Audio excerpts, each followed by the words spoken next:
O Museu Brasileiro do Rádio e da Televisão traz hoje o depoimento de um profissional que é um dos nomes mais significativos do rádio brasileiro. Tem uma história enorme para contar. Eu sei que muita coisa ele vai ficar devendo contar hoje para a gente, mas a gente tem o prazer de receber aqui Heródoto Barbeiro. Tudo bom, Heródoto? Tudo, muito obrigado. Para mim é uma honra receber vocês aqui. Muito obrigado. A honra é nossa. Heródoto, eu queria que você começasse assim, dizendo o seu nome de batismo, o seu nome artístico, onde você nasceu. Olha, meu nome de batismo é Heródoto de Souza Barbeiro. Meu nome artístico é Heródoto Barbeiro. Meus quatro avós são de origem europeia. Meu avô veio de Portugal, o outro veio da Espanha. As minhas duas avós vieram da Itália e se encontraram todos aqui. Então eu sou portanto, dessa origem. Eu nasci aqui numa região de São Paulo chamada Baixada do Glicério. Opa! Que é bem aqui na região central da cidade. Eu fui criado lá. Meu pai tinha bar lá, depois meu pai abriu oficina mecânica lá. Eu trabalhei com meu pai na oficina mecânica, fui aprendiz de mecânico, de borracheiro. Trabalhei como office boy no centro histórico de São Paulo, portanto eu conheço bem essa região aqui onde está o Novo Brasil, centro histórico, conheço bem. E, portanto, foi por aí que eu comecei a viver e a estudar em escola pública nas escolas daquela região da cidade. Moca, Cambuci, Brás, que é a área que eu conheço bem. Muito bom. Heródoto, conta pra gente, o jornalismo não foi sua primeira opção de carreira. Como é que o jornalismo surgiu na sua vida? Olha, surgiu da seguinte maneira. Eu tenho 78 anos de idade. Eu nasci em 1946, portanto eu sou pós-Segunda Guerra Mundial. Olha só. Quando o pessoal aqui pega meu pé e fala, eu nasci depois da Segunda Guerra Mundial. Muito bem. Meu pai era um autodidata. Meu pai se formou em Direito, ele tinha mais de 50 anos de idade. Meu pai sempre gostou de história, de literatura, ele era autodidata. Então todos, eu e meus irmãos, temos nomes gregos. Eu sou Heródoto, pai da história, meu irmão era Hipócrates, pai da medicina, o outro era Teofrasto, pai da filosofia, o outro era Aristóteles, que todo mundo conhece. Só minhas duas irmãs escaparam, a Irani e a Lia, os irmãos todos tem por aí. Então, o meu primeiro trabalho foi como professor. Eu morava na Baixada do Glicério, lá tem uma igreja chamada Nossa Senhora da Paz, fica na Rua do Glicério. E eles abriram uma escolinha lá, na época ginásio, hoje é o curso fundamental. Precisavam de um professor para a quinta série. Como eu estudava à noite a duras penas inglês na União Cultural Brasil e Estados Unidos, eu consegui um certificado para dar aulinhas de inglês. Então, meu primeiro emprego fora da oficina do meu pai, fora da borracharia, Sim. foi nessa escolinha como professor de inglês. E eu gostava muito de dar aula de inglês para a criançada, o pessoal tinha 12 anos, 13 anos de idade. E meus 3 primeiros empregos foi como professor de inglês. Eu saí de lá e fui ser professor de inglês num cursinho no centro de São Paulo, num outro em Osasco, dava aula de inglês num cursinho em Osasco, até que, por acaso, eu passei a ser professor de História no curso de supletivo, Santa Inês, existe até hoje. Então foi por aí que eu fui pela História. Eu fiz vestibular no curso de História na USP. E lá eu fiz o mestrado, fiz doutorado lá na USP. Simultaneamente, eu fiz o curso de Direito. Então eu sou inscrito na OAB, um dos números mais antigos que você possa imaginar, dada a minha idade. Bom, eu fui professor de História no curso objetivo. O cursinho foi o primeiro no Brasil a inovar com aulas pela televisão. Tá. Aí os professores passaram a ser treinados por um pessoal técnico da TV Record, a antiga TV Record, para dar aulas pela televisão. Então eu aprendi lá com eles a dar aula pela televisão e gravar cursos de História do Brasil. Como o objetivo na Avenida Paulista estava no mesmo prédio da TV Gazeta, o diretor lá resolveu fazer um programa chamado Show de Ensino, às quartas-feiras, 9 da noite. E eu fui escolhido para apresentar o programa, que eram notícias comentadas pelos professores. Mas como eu fiquei conhecendo bem o diretor lá, toda hora que tinha entrevista para fazer de qualquer coisa, ele me chamava. Eu subia correndo, largava a aula e ia lá fazer entrevista na TV Gazeta. Dali, eu fui convidado para trabalhar como comentarista de política internacional, porque eu era professor de história contemporânea, no jornal da Jovem Pan. A Jovem Pan ainda ficava lá no aeroporto, onde hoje é o Hospital Moriá. Eu nunca tinha entrado num estúdio de rádio. De TV já tinha, era a Gazeta. Mas de rádio eu nunca tinha entrado. Então eu entrei lá para participar do jornal da Jovem Pan de manhã e com pessoas que para mim eram monstros, tipo Joseval Peixoto, Franco Neto, Antônio Del Fiol e um comentarista extraordinário que era o Wilson Fittipaldi, pai do Emerson, que o pessoal chamava de Barão Fittipaldi. Então aí alguém me falou assim para mim, o seguinte, ó, para você continuar aqui, você vai ter que ter curso de jornalismo. Eu falei, ih, bom, eu Já trabalhava na Paulista. Tanto ainda... Trabalhava na Paulista. A Jovem Pan mudou do aeroporto para Paulista. Então, para eu ir lá no Jornal de Manhã, era só atravessar a Avenida Paulista. No mesmo prédio tem a faculdade Casper Libero. Aí eu fiz vestibular na Casper Libero e fiz o curso de jornalismo lá. Mas nunca tinha me passado parar de dar aula. Eu estava dando aula na USP, dei aula 12 anos na USP. Falei, pô, vou fazer carreira universitária. Bom, até que eu acabei me apaixonando pelo jornalismo. Portanto, aos 42 anos de idade, eu passei a viver de jornalismo, aos 42. Eu estou com 78. Quer dizer, eu sou um jornalista tardio, né? Geralmente a moçada, como você vê aí, é o pessoal de uma moçada bastante jovem, né? A moçada bastante jovem. E eu estou o único velho dessa moçada toda aqui. Mas hoje, quando a gente fala que nós precisamos ser multi, o Heródoto já é multi há mais de 30 anos. Eu venho aprendendo isso, eu venho estudando. Eu tenho vários livros publicados. O mais recente chama-se Manual do New Rádio. Esse New Rádio é o seguinte, é o rádio com as plataformas digitais. É a troca, então, daquela antiga tecnologia, né, que era tecnologias antigas, pelas novas que são digitais. Então, eu mais 2 colegas escrevemos um manual do New Rádio, baseado, inclusive, naquele... Todo mundo falava, o rádio vai morrer, o rádio vai morrer. Então, na abertura do livro, lembro da Rainha da Inglaterra, né, que diz, a rainha morreu, the Queen is dead. Logo depois diz, God save the new king. Então, nós colocamos lá, the rádio, is dead, morreu. God save the new radio. Então, nós colocamos com o new rádio. Então, nós passamos essa nova tecnologia, que é a tecnologia atual, e hoje o rádio tem um alcance global muito maior do que tinha no passado. Heródoto, professor, advogado, escritor, palestrante, que eu sei que você dá muita palestra, jornalista. Como é que dá para desenvolver tudo ao mesmo tempo? É importante porque todo esse conhecimento você aplica na profissão hoje. Como é que você vê isso? Olha, uma coisa está absolutamente ligada à outra. Claro que algumas coisas estudadas fora do jornalismo ajudam muito. Por exemplo, é sempre interessante a gente fazer uma contextualização histórica do que está acontecendo. Então o jornalismo ajuda. Muitas vezes você faz uma constatação a respeito de leis. Fazer curso de direito também ajuda. Por isso que em outros países do mundo, geralmente os cursos de jornalismo, eles são pós-graduação. Você faz um curso e depois você faz pós-graduação em jornalismo. Aqui foi um pouco diferente. Mas ter esses outros expertise ajudam na profissão de jornalista. Ainda assim eu erro. Não, mas erra muito pouco. Eu queria que você contasse, você falou do rádio, então a Jovem Pan foi a grande alavanca aí em termos de rádio. Hoje você faz rádio, está na Nova Brasil, com um rádio jornal muito interessante de manhã. O rádio te apaixona mais do que a TV ou não? Depende. Sabe por quê? Pelo seguinte, depende do público que você quer atingir. Por exemplo, de manhã, o nosso público, ele não pode parar na frente de uma tela de vídeo, seja qual for, para assistir. Ele está fazendo outras coisas. Então eu acho que o fato de você... Aí você diz para ele, olha, eu queria passar a informação para você, mas quero só um dos seus sentidos, só a audição.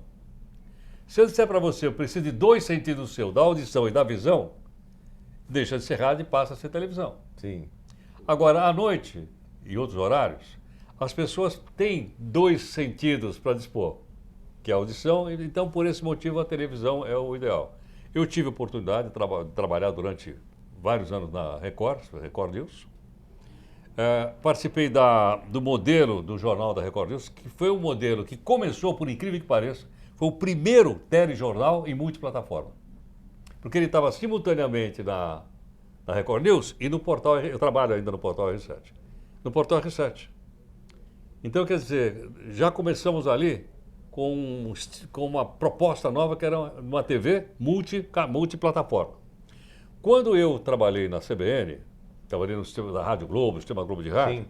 também tive a oportunidade de participar de um outro projeto. Qual é? São Paulo não tinha uma emissora, o Brasil não tinha uma emissora All News. Eu fui estudar isso. Eu participei na elaboração do projeto da All News. Então sempre estou atrás de projeto. E aqui estou com um novo projeto. Opa! Qual é? É um projeto chamado de Talk News, diferente do All News. Quer dizer, por quê? Porque para você entrar com um jornal de manhã em São Paulo, você tem a concorrência das outras emissoras que são muito boas, excelentes, Jovem Pan, CBN, Eldorado, Band News, enfim, você tem ótimo concorrente. Além disso, você tem todos os canais de comunicação no bolso do cara. Não é verdade? Sim. Eu entro no metrô, eu pego o metrô aqui pertinho, eu fico olhando, 80% do pessoal está olhando alguma coisa no celular, pô. Então precisava criar alguma coisa que fosse diferente disso.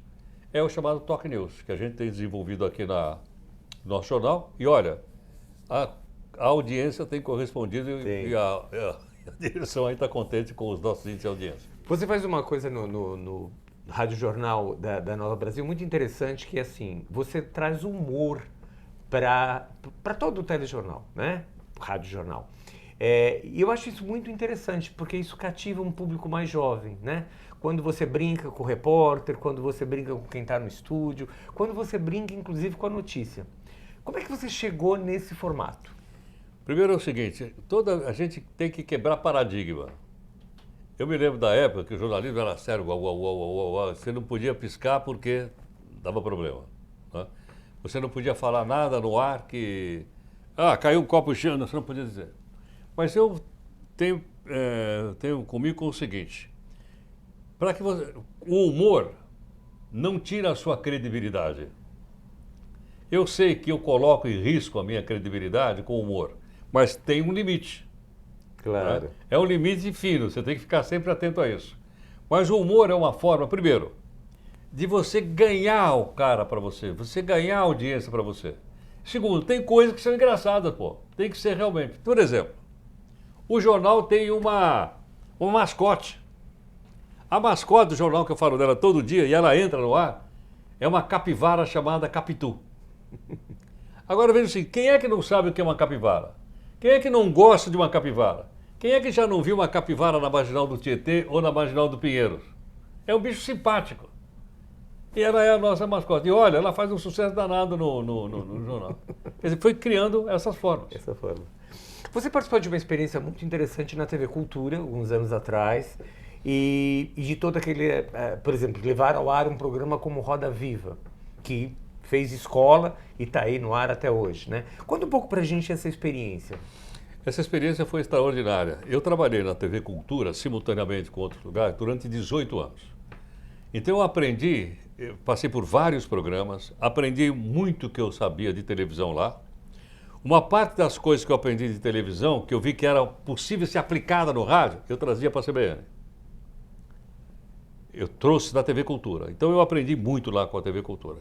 Então o que aconteceu foi que depois de passar por vários programas, eu fui repórter de rua, eu fui editor que trabalhava na ilha de edição montando matéria, eu fui repórter na TV Cultura e também passei por os programas.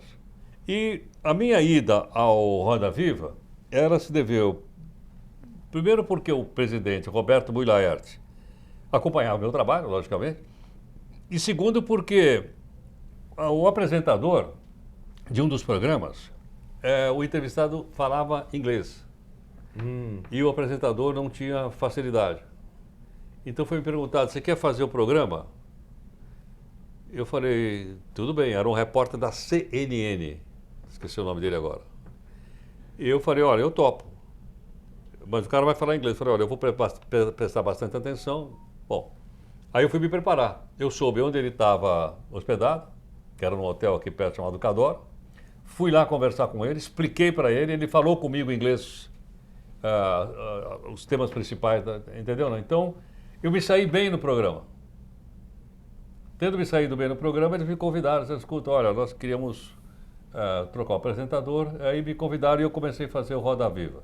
Foi a primeira passagem, depois teve uma outra segunda passagem também. Você foi o âncora do Jornal da Cultura durante algum tempo também. Também. Né?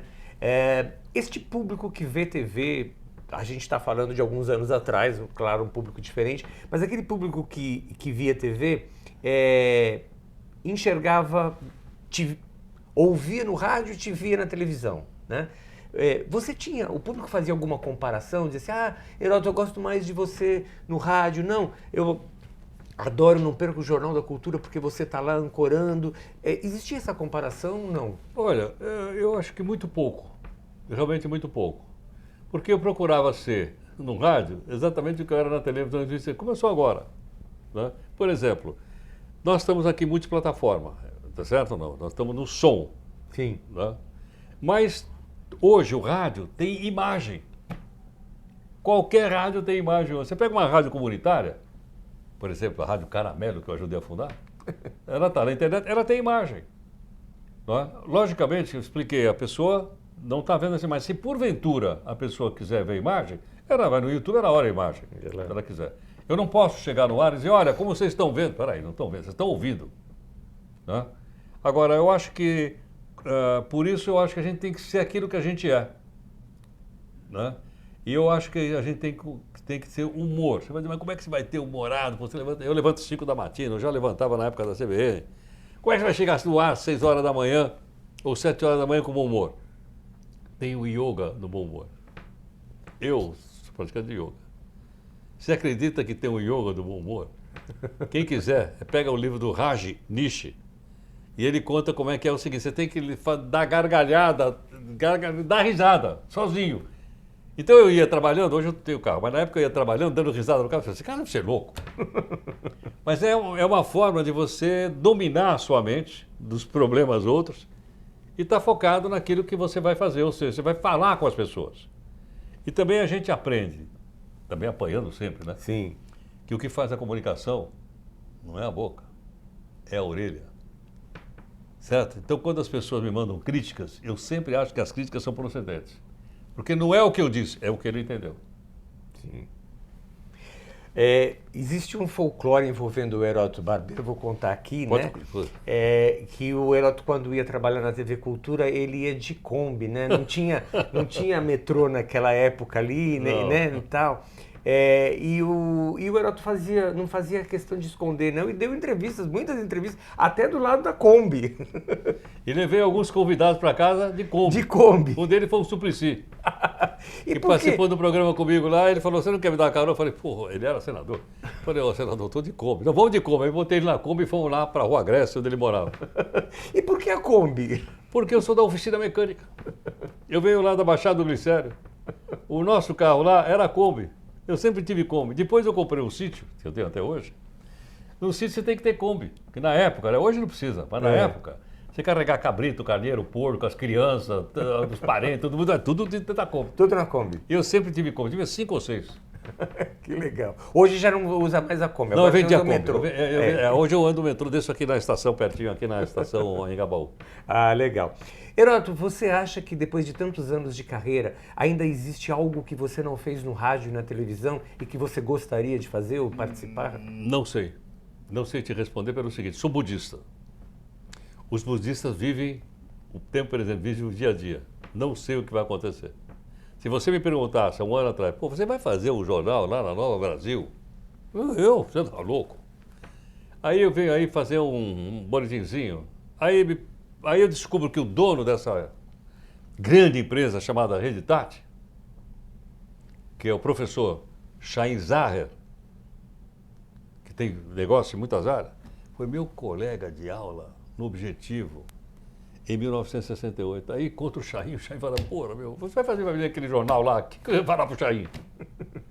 Aí eu topei, né, e me sinto extremamente honrado por ter sido aceito da empresa e por ter a liberdade de fazer esse modelo que você comentou, que é o Talk News. Né? Porque eu tenho a liberdade para isso. Tenho liberdade editorial aqui. Não sou pelos radicalismos, nem de esquerda, nem de direita. No meu jornal, Eu tenho 4 entrevistas por dia, que eu aprendi com o Paulo Henrique Amorim. Curta e cirúrgica. Coisa que interessa ao cara que está lá na rua. Não faço perguntas para mim, eu faço perguntas para o público. Sim. Algumas perguntas que eu faço, eu sei a resposta. Mas não é para mim que ele está falando. Ele está falando para o público. Né? Então eu tenho colocado isso em prática. E isso tem tido uma... Primeiro me dá uma satisfação pessoal. De vir aqui, trabalhar aqui, o pessoal é extremamente gentil. E o meu grupo é um grupo de jovens, sou o único velho. E do outro lado, o fato de que as pessoas estão se identificando com isso e é uma audiência favorável. Trabalhar com você, então, é melhor do que uma sala de aula, porque, assim, todo mundo aqui tem um professor comandando. Na verdade é o seguinte, o jornal vai bem porque nós somos uma equipe. É assim, quando vai bem, nós dividimos aqui quando vai mal, a culpa é minha. Eu errei. E realmente eu tenho que assumir, sou mais velho, tenho que assumir os erros. Mas o sucesso é trabalho de equipe, que é pequena, mas é um pessoal que gosta de fazer. Ele gosta, você vê, o pessoal entra bem humorado. Né? Tem o São Paulino, tem o corintiano, entendeu? Não, tem o, enfim, às vezes eu brinco com o entrevistado.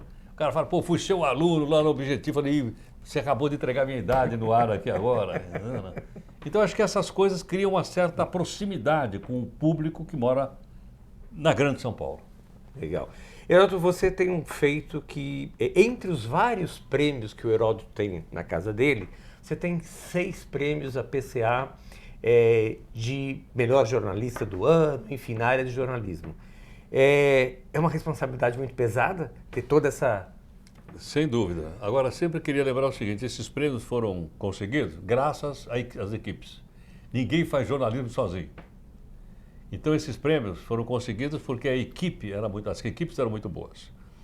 O único prêmio que eu recebi, vamos dizer assim, pessoal, eu fui convidado no Teatro Alfa, pelo Instituto Ayrton Senna, para entregar um prêmio para um jornalista da Rádio Bandeirantes. Eu ia entregar o prêmio. Lá fui eu, sentei lá, direitinho, minha mulher estava junto. Ah, vamos entregar o prêmio, vai ser entregue pelo nome. Eu levantei, fui lá, entreguei o prêmio, tal, e voltei a sentar. Quando ia terminando a sessão, a irmã do Ayrton Senna, Viviane Senna, pega aquele capacete do Ayrton Senna, que é uma cópia, e diz, olha, agora nós vamos então entregar o prêmio, grande prêmio Ayrton Senna. E eu estou lá sentado. Ela subiu, pegou aquilo. Olha, o grande prêmio Ayrton Senna desse ano é do Heródoto Barbeiro. Eu quase caí duro no chão. As minhas pernas amoleciam, porque eu estava sentado, estávamos eu, minha mulher e o empresário Antônio Hermílio de Moraes lá. Eu falei, pô, mas não é possível isso. Ninguém me falou nada, ninguém me avisou nada. Aí eu fui em direção ao palco, tinha uma rampa assim, eu falei, meu Deus, o que eu vou falar aqui agora? O público era todos de jornalistas. Olha que situação. Mas uma merecida homenagem? Olha, recebi, está na casa do meu filho mais novo, que ele fala, pai, essa aqui está lá na casa do meu filho, o que foi um grande reconhecimento do trabalho, sem dúvida. E esse reconhecimento vem do público? Você é parado na rua por alguém te reconhece e comenta sobre o seu trabalho? Sim. Nós estamos aqui no Centro Histórico, eu morei aqui, eu trabalhei aqui, eu fui office boy aqui, e agora eu volto para cá. Eu ando todo dia a pé, eu saio daqui, ou vou de metrô para minha casa, ou eu vou tomar café por aqui. Encontro muita gente na rua que me para. Vamos tirar uma foto? Vamos. Vamos falar isso? Vamos. Qualquer pessoa que me para na rua, eu paro para conversar. Eu acho que é o mínimo que eu tenho que fazer. Porque se a pessoa me reconheceu por qualquer motivo, né, a recíproca é o seguinte, às vezes fala alguma coisa, às vezes comenta alguma coisa, às vezes diz, não gostei daquilo que você fez, eu diz, olha, muito obrigado, entendeu não? E por aí afora. Bacana. E vamos falar dos seus mais de 40 livros? Não é qualquer autor brasileiro que tem mais de 40 livros escritos, né?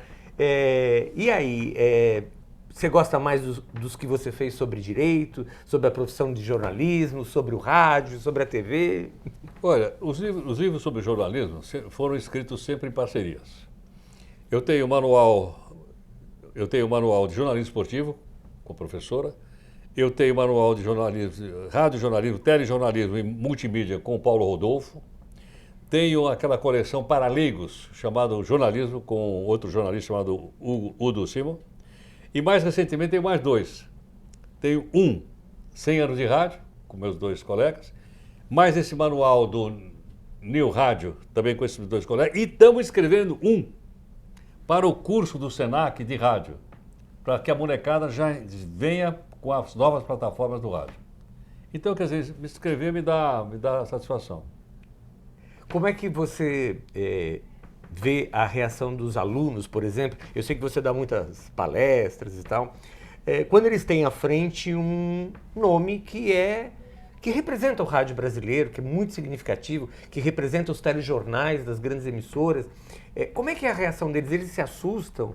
Não, eles levam numa boa, te enchem de perguntas? Não, olha, eu acho que a primeira coisa para a gente dar palestra é exatamente o que a gente faz no rádio ou na televisão. Você precisa conquistar o público.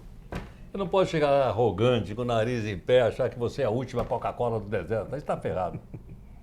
Eu acho que você tem que se colocar e olhar para o olho daquelas pessoas, né, para saber como é que elas estão recebendo aquilo. Então eu acho que é por aí. A moçada também recebe por aí.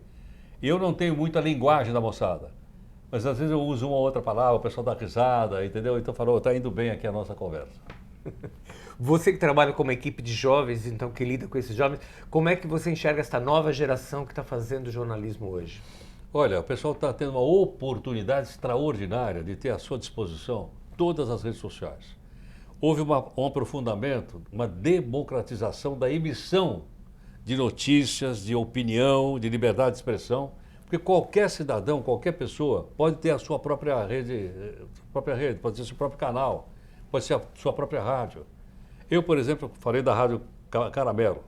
Eu levei 7 anos para ter uma autorização para botar a tal da Rádio Caramelo no ar, aqui em Mogi das Cruzes. Levei 7 anos. Hoje, você abre na internet, todo mundo tem internet, e faz da web. Muito melhor. Está aberta a moçada para a moçada poder aprender, poder praticar, poder expor as suas ideias livremente. O grande professor, o grande profissional de rádio e TV, deixa aqui recado para essa nova geração. Olha, vamos entender o seguinte, não vamos olhar para trás. Vamos olhar para o que está acontecendo agora. Dizer, bom, mas então a gente tem que jogar tudo fora? Não. O que está para trás, a história tem que ser preservada? Tem. Aí eu pego lá e leio. Né? Lá para frente, tenho que fazer projeto? Tenho.